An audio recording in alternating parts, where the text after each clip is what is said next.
daily news updates by the Shipping Tribune. Here we bring to you the latest maritime daily news in a concise short-form video format, a first-of-its-kind initiative in the shipping industry. Please subscribe for regular updates. Before we proceed with the news, we are pleased to announce the upcoming 12th edition of the Asia Tribune Cargo Summit, DryCon 2026. The summit will once again bring together key stakeholders of the dry bulk trade for a full day of knowledge sharing and networking. We look forward to seeing you there. Make sure to register today. Freight market scenario by Saigal SeaTrade. The Asia-Pacific Supramax market freight rates fell on April 20th, despite firm Pacific market sentiment. The Asia-Pacific Panamax market freight rates were mostly lower on April 20th as the trading week started on a relatively slow note. India expands Russian marine insurance options. India has expanded the pool of Russian insurers eligible to provide marine cover to ships docking at its ports, increasing the number to 11 from 8, according to its Directorate General of Shipping.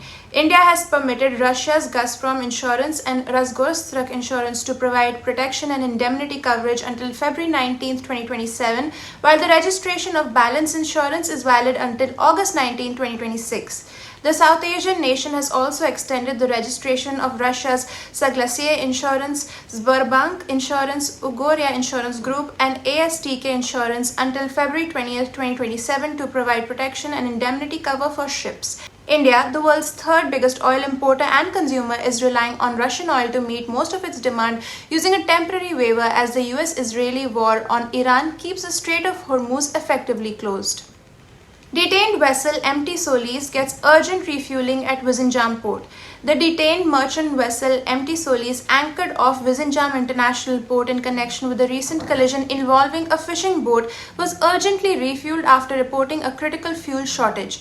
The ship's captain sent an emergency communication to the Directorate General of Shipping, following which Kerala Maritime Board and Vizinjam port authorities intervened. As an interim measure, around 1,000 liters of fuel were supplied to the vessel on Saturday to maintain essential onboard operations. Officials said a larger consignment of approximately 1.2 lakh liters of fuel is expected to arrive from Kochi on Sunday, which will stabilize the vessel's immediate requirements while it remains under detention. The vessel has been barred from leaving port limits until orders issued by the Mercantile Marine Department, Kochi. Authorities have been directed that the ship must not proceed to sea or exit Vizinjam without prior permission, as it is required for ongoing investigation and evidence collection. Officials noted that releasing the vessel at this stage could adversely affect the probe. Hormuz shipping again near standstill after shots and seizure. Ships were largely avoiding the Strait of Hormuz on Monday after an escalation at the weekend in which Iran fired what appeared to be warning shots at vessels, and the US military seized an Iranian cargo ship. Just one ship exited the Gulf through the strait, while two entered in the space of 12 hours, ship tracking data showed on Monday, a fraction of what is usually about 130 vessels per day. The oil products tanker Nero, which is under British sanctions for Russia-related activities, was sailing through the strait. Satellite analysis from SynMax and tracking data from Kepler platform showed. 14 Indian ships in Hormuz. New Delhi intensifies efforts for safe passage.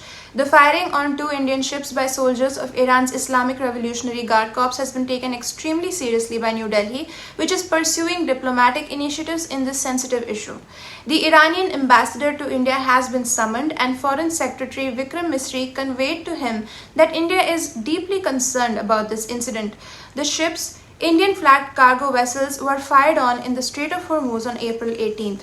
The incident occurred due to a communication gap between the Iranian government and the local unit of the Revolutionary Guard, sources said. The matter, though, has become a sensitive issue, with 14 Indian-flagged vessels anchored in the Strait of Hormuz, sources said. Plus, there are a large number of Indian citizens currently in Iran whose safety is of paramount importance to New Delhi, Foreign Ministry spokesperson Randhir Jaiswal said today. Since the outbreak of conflict in the Middle East on February 28, India has safely evacuated 10 Indian-flagged LPG and oil tankers from the region. Still, 14 Indian-flagged vessels remain stranded in the Strait of Hormuz. These include 3 large oil tankers and 1 large LPG tanker, and the government is intensifying its efforts to get them back. Thank you for watching the video. Please hit the like button if you like the video, leave a comment down below, and subscribe to the Shipping Tribune YouTube channel if you haven't already.